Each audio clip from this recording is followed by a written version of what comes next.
It did not begin with a bang, it began with a whisper.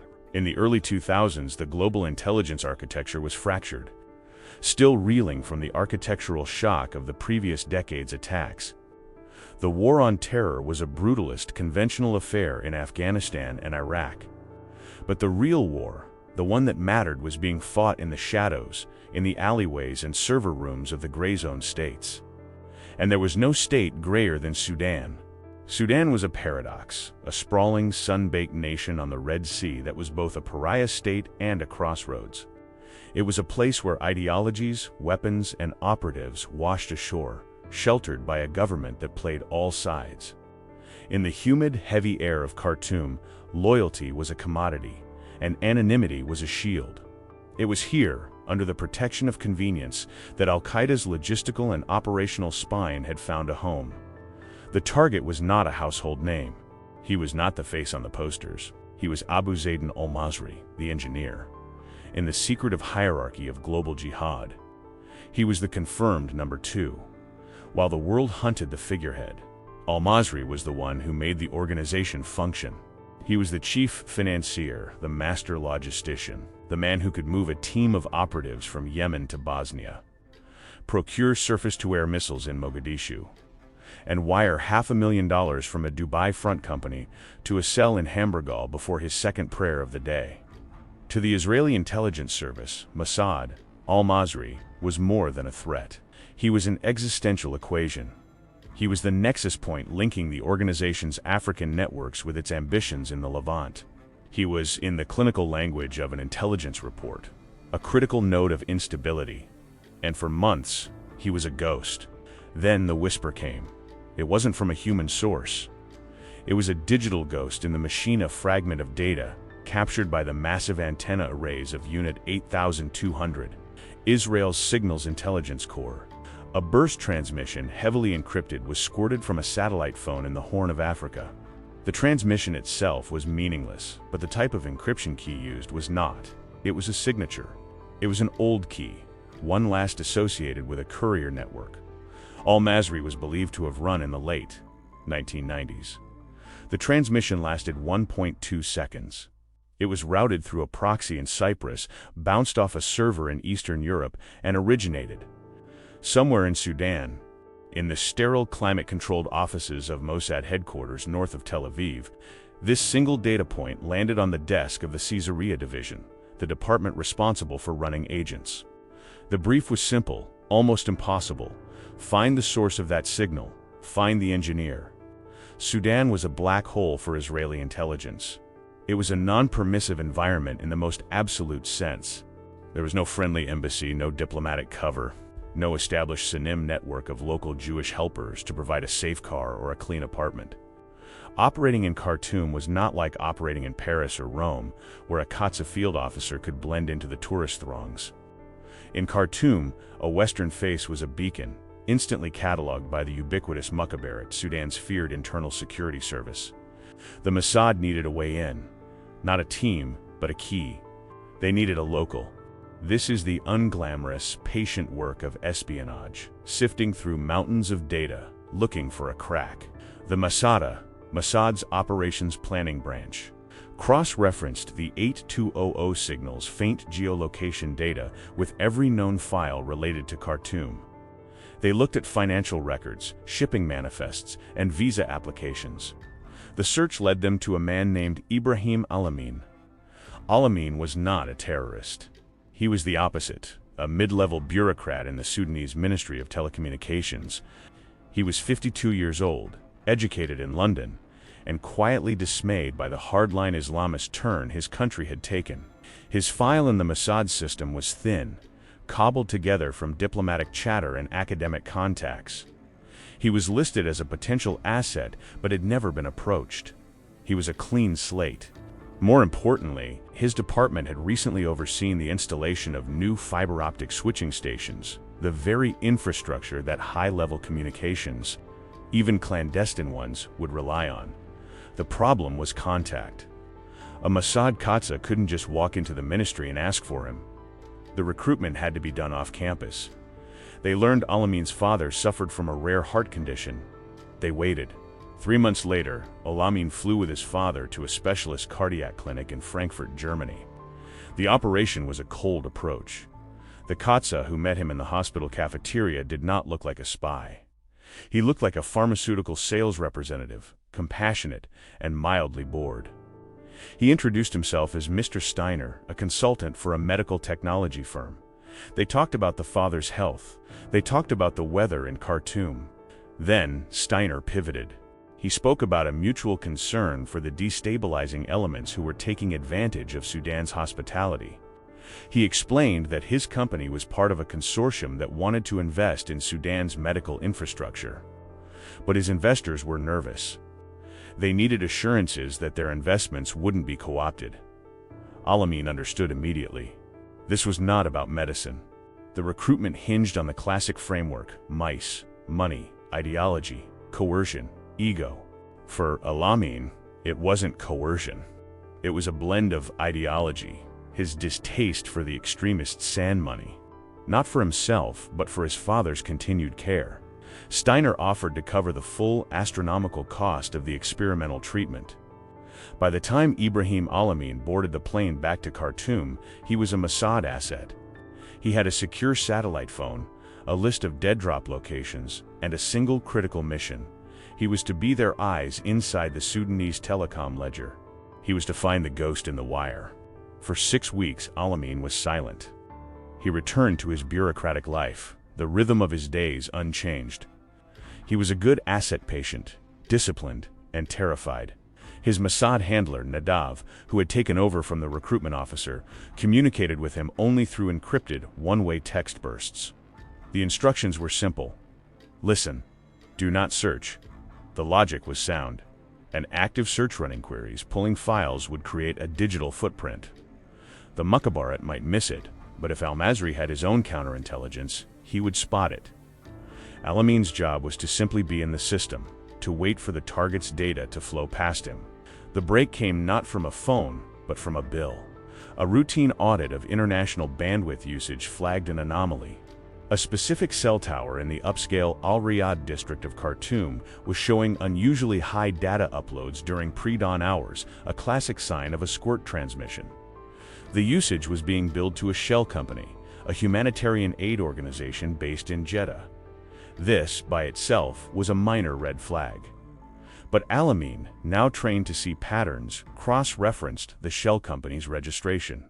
The address listed for its Khartoum office was a villa, and the account's payments were being authorized by a digital signature he recognized from a different file, one belonging to a known financier for the regime. The connection was tenuous, but it was there. Al-Amin passed the information to Nadav during a scheduled brush pass in a crowded souk. The data was on a micro SD card concealed inside a string of prayer beads. This was the first ground truth linking the digital signal to a physical place. The hunt was no longer in the ether. It was on the map. Mossad's Caesarea division activated its local surveillance team. This was not a team of Israelis. It was a unit of Mistarevim, operators from a neighboring African nation, recruited for their ability to blend in seamlessly in East Africa. They were mercenaries, but they were the best, trained by Mossad, and completely deniable. Their code name was the Nomads. The Nomads did not approach the villa. That would be suicide. Instead, they focused on the human terrain. They sat in tea houses, drove battered taxis, and listened. They were looking for the support structure. Every safe house has one. It needs food, fuel, and security. They found it in the form of a perfume. One of the nomads, a woman named Asha, noticed a specific guard who worked the perimeter of the Al-Riyadh neighborhood. He was low-level Sudanese security, but he smelled, faintly, of an expensive French perfume sent far beyond his means. Asha, posing as a street vendor, learned the guard was infatuated with one of the domestic workers at Villa 14 on Street 21. He would buy her small gifts. The domestic worker, a young woman from Darfur, was the weak point. She wasn't an extremist. She was just a maid. Asha accidentally met the maid at the market. They bonded over the price of vegetables. Over weeks, Asha became her friend, her confidant. The maid complained about her employers. They were pious men, she said. Quiet, demanding, and very generous. But they were also ghosts, she said. They came and went at odd hours. And the man in the guest house, the one they called the engineer, he never left at all. The signal had a name. The name had a house. The engineer was in Villa 14. Villa 14 was a fortress, invisible in plain sight.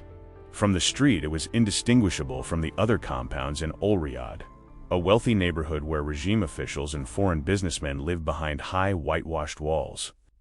The compound was wrapped in a 10-foot concrete barrier, its top lined with angled barbed wire and shards of glass set in the cement. A single, solid steel gate painted dark green was the only way in or out. The Nomad team's initial surveillance, conducted from moving vehicles and by foot patrols, painted a grim picture. There were at least 4 armed guards on the perimeter at all times, rotating in 8-hour shifts. They were not Sudanese army. They were private, hardened, and loyal. They carried Kalashnikovs, not for show. Worse, the technical surveillance was picking up a sophisticated scramble signal. The Safehouse was likely equipped with a white noise generator, making it impossible to listen in from the outside. The windows were tinted, and heavy curtains were always drawn. The Mossad team in Tel Aviv, analyzing the reports, understood the problem. They were blind. They had the address of the Safehouse, but they had no pattern of life on the target himself. They didn't know how many people were inside, what their defenses were, or even a positive. 100% confirmation that al-Masri was still there. The maid's testimony was good, but it wasn't actionable intelligence. They needed eyes inside the perimeter. But the maid was a dead end. She was a cleaner, not a confidant. She was searched coming in and out. She could not carry a listening device, and she was terrified of the guards. She could not be tasked with anything more. This phase of the operation was defined by an agonizing, stretched thin patience. The team in Khartoum sat, watched, and waited. They mapped the supply chain.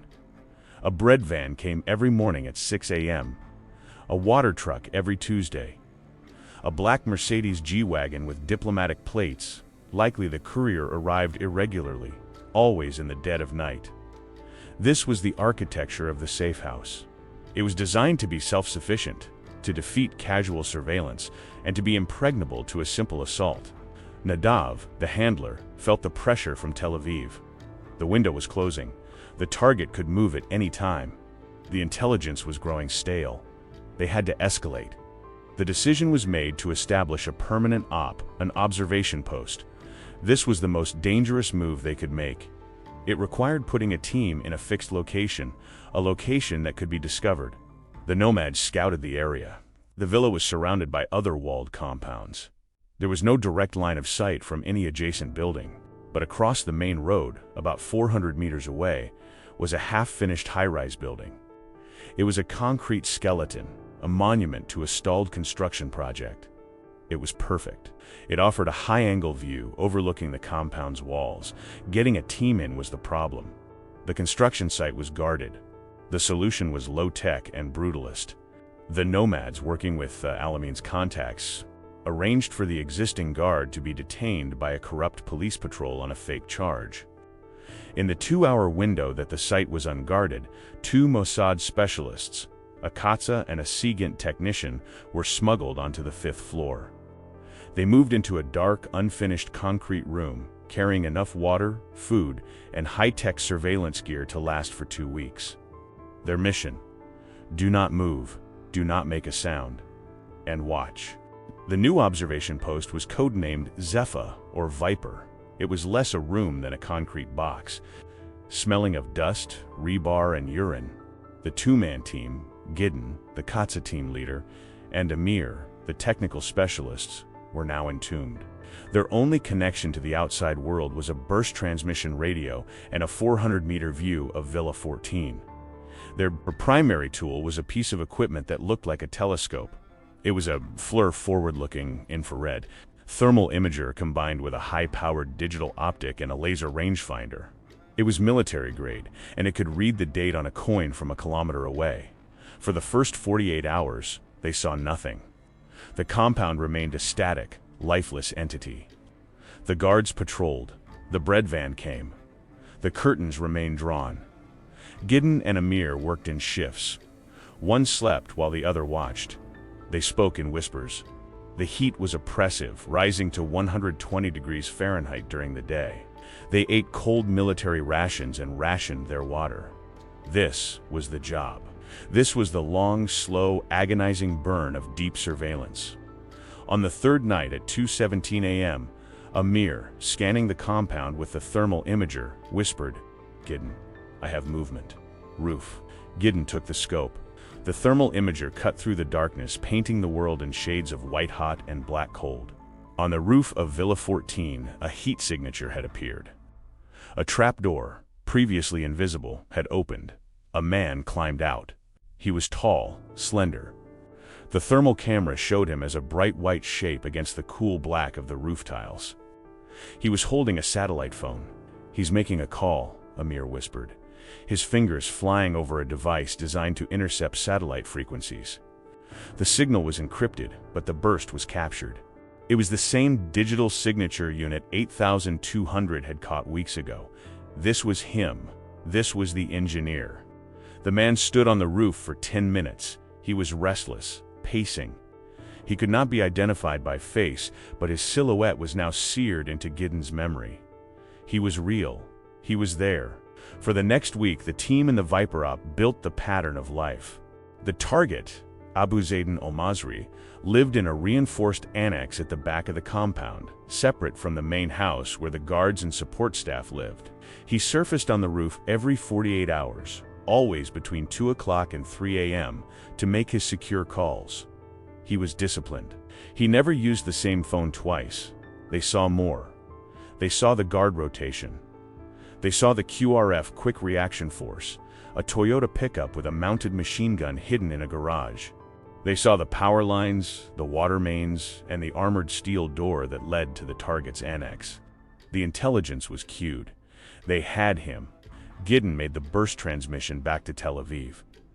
The message was simple. Positive ID on target. Requesting operational plan. The window is closing. The intelligence was clear. The target was fortified, protected, and a hard target in every sense of the word. A missile strike was debated and immediately dismissed. The Amin, Israel's military intelligence, argued for a smart bomb delivered by the Air Force. But the political risk was too high. Villa 14 was in a dense civilian neighborhood. The collateral damage, both in lives and diplomatic fallout, would be catastrophic. If they were going to neutralize the engineer, it had to be quiet. It had to be surgical, and it had to be deniable. The file was transferred from Caesarea, the Human Division, to a different, more shadowy department. It was transferred to the Kidden, the tip of the spear, in Tel Aviv. The intelligence from Zepho was projected onto a massive screen in the pit, the command center for Mossad operations. The Prime Minister, the Defense Minister, and the head of Mossad, the Memune, watched the grainy thermal-imaged loop of Abu Zaydin al-Masri pacing on the roof. The debate was no longer if, but how. The Air Force option is off the table, the Memune stated flatly. The risk of civilian casualties is unacceptable. The resulting backlash from the Sudanese would undo a decade of quiet diplomacy in Africa. The military representative countered. A ground operation is madness. We have no extraction route, no air support. We are sending a team into a fortified box in a hostile capital with no way out. It's a suicide mission. This was the core of the green light dilemma. The target was too valuable to let go, but too protected to strike. This is where the Kidden operators, who had been listening silently in the back of the room, stepped forward. The Kidden are not a military unit. They are a special operations unit within Mossad, specializing in targeted neutralization. They are assassins, intelligence officers, and psychologists rolled into one. They are trained to operate in any environment, with any identity, and to leave no trace. Their commander, a man known only as Yair, proposed a third option. Not a missile, not a commando raid, but surgical infiltration. We don't hit the compound, Yair explained, pointing to the schematic drawn from Gideon's surveillance. We hit the annex. The target is isolated. His security is external. Our assessment is that they fear an attack from the outside, a bomb, a rocket. They are not prepared for an attack from the inside." He outlined the plan. It was audacious. It relied on 3 pillars. The infiltration. The team would not drive to the compound. They would be inserted into the al-Riyadh neighborhood and use the city's network of storm drains and sewer tunnels to approach the villa's perimeter, emerging just outside the wall. The entry. They would not breach the main gate. They would use specialized, silent drilling equipment to cut a small, man-sized hole through the foundation of the compound's outer wall, in a known blind spot identified by the Zephyr op. The action. A 2-man team would enter the annex. The target would be neutralized. They would be out in under 5 minutes. The silence in the room was heavy. The plan was high-risk, complex, and relied on a dozen factors all going right. "And the exit?" the defense minister asked. "The same way," Ye replied. "They will be gone before the first call is made. The Sudanese will find him in the morning. They will assume it was an internal dispute, a robbery. They will never look for us, because there will be no evidence we were ever there." The Prime Minister looked at the thermal image of the pacing man. This was the man funding attacks on his nation. The man building an infrastructure of terror.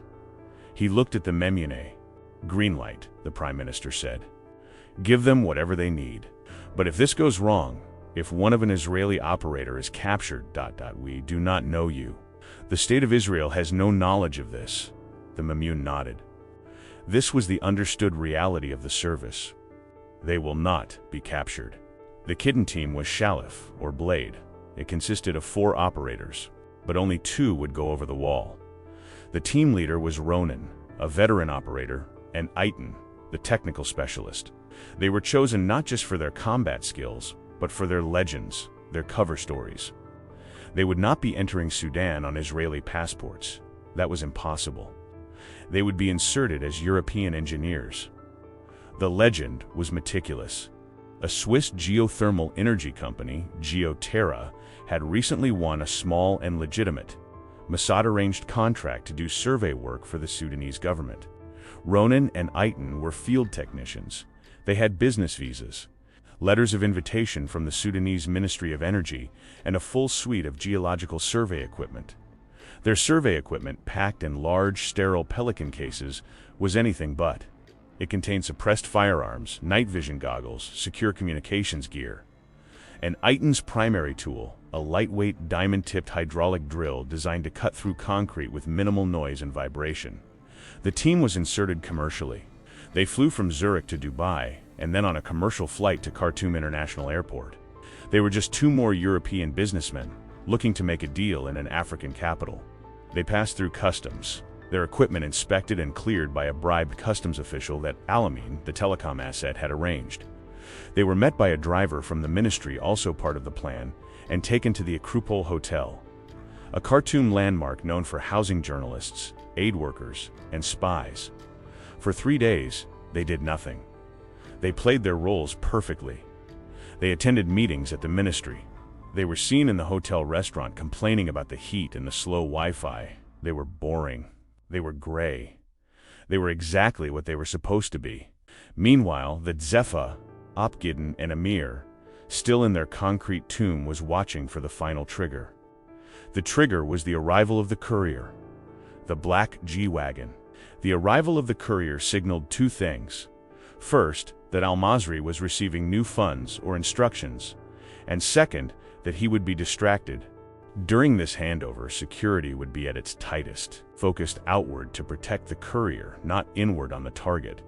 On the 3rd night, Gideon whispered into his radio, "The black car is here, in the Acropole Hotel." Ronan and Aitan's secure phone vibrated once. It was the go signal. They left their hotel room, walked down the stairs, and exited through a service entrance. A Nomad team member was waiting in a battered blue Toyota. They got in. They did not speak. The car melted into the chaotic Khartoum night traffic. They were on their way. The blue Toyota did not drive to al-Riyadh. It drove to a deserted industrial area on the banks of the White Nile. The 2 Kidden operators and a Nomad support man who would act as their rear security got out. The car drove away. They were now sterile. They wore local nondescript clothing over black tactical gear. They carried only what they needed. The Nomad guide led them to a large, circular concrete structure, a main access point for Khartoum's Victorian-era storm drain system. Using a crowbar, he prized open the heavy iron lid. A wave of hot, fetid air rose from the darkness. "The tunnel is 1.5 kilometers, the Nomad whispered in broken English. "It will take you directly to the grid reference. Godspeed." Ronan and Eitan descended into the dark. The Nomad resealed the entrance, leaving only a hair's-width crack for ventilation. The walk was hell. The tunnel was 5 feet high, forcing the tall operators to crouch. The air was thick with methane and waste.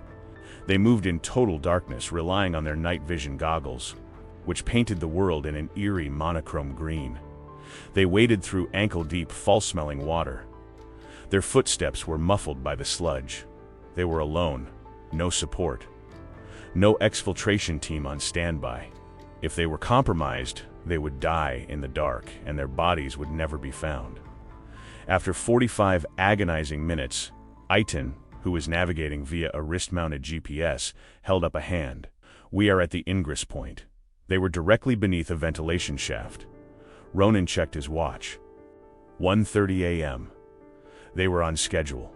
Above them, Gideon and Amir, in the Shefa op, were watching the compound. The black shawagon was still there. The guards were focused on the street. The pre-dawn call to prayer had just begun, the sound echoing across the sleeping city, providing a perfect mask for any low-level noise. Ronan and Eitan climbed the iron rungs of the ladder and emerged, not onto a street, but into a small, walled-off utility junction, a blind spot their surveillance had identified. They were 20 meters from the compound wall. They moved like shadows, crossing the small patch of open ground. They were now at the base of the villa's perimeter wall. Eitan unslung his pack. He produced the hydraulic drill. This was the most dangerous moment. The drill was quiet, but it was not silent. It used high-pressure fluid and a diamond bit to grind rather than drill, but it still made a low, vibrational hum. Eitan pressed the bit against the concrete foundation.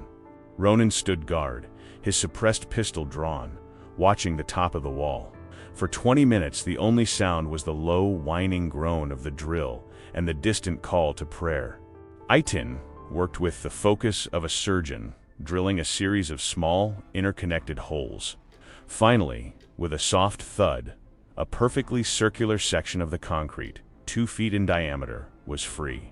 Ronan and Eitan looked at each other. The way was open. Ronan went first. He slid through the hole into the compound's dead zone, a narrow, trash-filled gap between the outer wall and the inner wall of the annex. He was now inside. He scanned with his night vision. Clear. He signaled Eitan. Eitan followed, carrying the kit. They were in. They were now pressed against the back wall of the target's annex. This was the second hurdle. Gideon's thermal imaging had shown this part of the building was a modern addition, reinforced. The door was armored steel, but the window, Gideon had noted, was not. It was just a standard window, barred, but its frame was set in simple brick. Eitan didn't go for the window. He went for the frame. He used a simple, low-tech tool, a small, industrial-grade car jack. He inserted the flat end into the tiny gap between the brick and the window frame. Then, slowly, he began to crank the jack. There was a faint creak, a groan of wood, then a soft crack as the entire window frame, bars and all, was silently pushed out of the brickwork. Ronan was already moving. He slipped through the gap into the darkness of the annex. The intelligence was perfect. They were in a small hallway. In front of them was a steel door, the one leading to the main house. It was locked from this side. To their left was a standard wooden door. The Zifa team's audio sensors, deployed during the long stakeout, had confirmed this was the target's sleeping area. Ronan approached the door. He didn't pick the lock. He didn't breach it. He simply turned the knob. It was unlocked. The target, secure inside his fortress, behind his armed guards, hadn't bothered to lock his bedroom door. Ronan pushed the door open. The room was dark, cooled by a window unit air conditioner. Abu Zaid al-Masri, the engineer, was not asleep. He was sitting at a desk, illuminated by the green glow of a laptop. He was working. The target looked up, his eyes wide, not with fear, but with pure, unadulterated confusion. He saw a shape, a shadow, in the doorway. He opened his mouth to speak, perhaps to call for his guards. Ronan moved. He was not there to talk. He was not there to capture. He was there to neutralize. The suppressed weapon made a sound like a stapler. Thwip. Thwip. The engineer slumped forward onto his desk. The operation's kinetic phase had lasted 1.2 seconds. Ronan did not pause. He went to the desk. He took the laptop, which was open, and a stack of hard drives next to it. This was the intelligence windfall he had been briefed to retrieve. Aitan, who had been guarding the hallway, gave the signal. All clear. Ronan emerged from the room. They did not look back. They slipped out through the broken window frame. They crossed the dead zone. They slid, feet first, back through the hole in the foundation. Ronan took a small, pre-prepared plug of concrete and foam from his pack and fitted it into the hole, making it invisible to a casual glance. 2 minutes later, they were back in the sewer, sealing the grate above them. At 2:47 a.m., Gideon, in the Safehouse, spoke into his radio. Shalif is in the tunnels. The package is secure. The walk back through the sewer was just as foul, but the operator's adrenaline was so high they barely noticed. They moved quickly, their purpose singular: get to the extraction point. They emerged at the Nile rendezvous point just before 4 a.m. The Nomad team was waiting. The blue Toyota was gone, replaced by a nondescript white utility van. Ronan and Aitan stripped off their filthy outer clothing, climbed in the back, and were covered with tarps. The van pulled away, mixing with the early morning produce trucks heading to the city's central market. They were driven to a clean Safehouse in the Omdurman district, an apartment rented weeks prior. Here they showered, burned their tactical gear in an incinerator, and debriefed. Aitan began working on the captured laptop, scrubbing it to find the most critical, time-sensitive intelligence, which he would then transmit back to Tel Aviv in encrypted bursts. Meanwhile, back at the Acropole Hotel, the other Mossad team, the ones who had been playing the boring engineers, were performing the final act of the legend. At 6 a.m. they checked out of the hotel. They complained loudly at the front desk about a family emergency back home and made a great show of being frustrated at having to cut their trip short. They hired a hotel car to the airport. At 8 a.m. they were boarding the Lufthansa flight to Frankfurt. They were the decoys. If the Sudanese Mukhabarat ever reviewed security footage, they would see 2 annoyed Swiss engineers leaving the country. They would never look for the 2 men who had spent 48 hours in a sterile Safehouse in Omdurman. Ronan and Aitan, the actual operators, would exfiltrate differently. They would not leave by air. 2 days later, armed with new legends, this time as South African oil rig workers, they were driven south on the long, dusty road to Port Sudan. The journey took 12 hours. At the port, they boarded a rust-bucket cargo freighter that was part of a Macedon front shipping line. The moment the ship cleared Sudanese territorial waters and entered the Red Sea, Ronan, the team leader, went to the radio room. He sent a single coded message: "Shalif is clear," at 9 a.m. Almost 7 hours after the operation, the silence at Villa 14 was broken. The bread van arrived. The driver honked. There was no answer. He honked again. A guard, sleepy and annoyed, finally came to the gate. The driver complained, but the guard, sensing something was wrong, looked back at the compound. It was too quiet. The morning shift of guards had not relieved him. He went to the main house. He found the other guards asleep. Knocked out by a powerful anesthetic gas the Kidden team had vented into their barracks from the outside, a plan B to ensure no one woke up. He ran to the annex. He saw the steel door, locked from the inside. He pounded on it. No answer. Panic set in. He used his radio to call his commander. Within an hour, the black G-Wagon, the courier's vehicle, screamed to a halt outside the villa. This time, 6 heavily armed men poured out. They used bolt cutters to break the lock on the annex's steel door. They found the engineer. The room was cold. The laptop was gone. The hard drives were gone. The target was exactly as Ronan had left him. The reaction was not what the Mossad had predicted. They had expected panic, a full-scale lockdown by the Sudanese government. Instead, what followed was silence. The courier team, which was al-Qaeda's own internal security, did not call the Sudanese police. They could not. They could not admit to the government that they were harboring the organization's number two. They were in Sudan as guests of the regime, but their presence was deniable. An official investigation would expose everyone. They cleaned the scene. They removed the body. By noon, Villa 14 was empty. The guards were gone. The couriers' vehicles were gone. It was as if no one had ever been there. The Zepha, Gideon, and Amir watched the entire time. They documented the cleanup, the panic, and the silent, terrified exodus. Their mission was now over. That night, under the cover of darkness, they, too, slipped away, extracted by the same nomad team, and spirited out of the country. The Sudanese government never made a statement. The local police were never called. The only report was a short item in the local paper a week later about a dispute between foreign businessmen that had been resolved. The operation was a perfect success, but it didn't feel like a victory. In Tel Aviv, the intelligence from the captured laptop and hard drives was a revelation. It was the architect's complete ledger. It contained bank accounts, courier routes, sleeper cell locations in Europe, and, most critically, a list of clean operatives individuals unknown to any Western intelligence agency. The data was disseminated. Over the next 6 months, in a series of quiet, unrelated police actions from Berlin to Kuala Lumpur, al-Qaeda's network was systemically dismantled. Bank accounts were frozen. Operatives were arrested on unrelated charges. The logistical spine that Abu Zaydin al-Masri had so carefully built was fractured. The organization was not destroyed. It would evolve. It would metastasize. But it was, for a time, crippled. The node had been removed from the network. The cost of this success was ambiguous. Ibrahim Al-Amin, the telecom bureaucrat, was extracted with his family and resettled in Canada. He lived out his life in quiet comfort, haunted by the betrayal of his country, but secure in the knowledge that he had saved his father.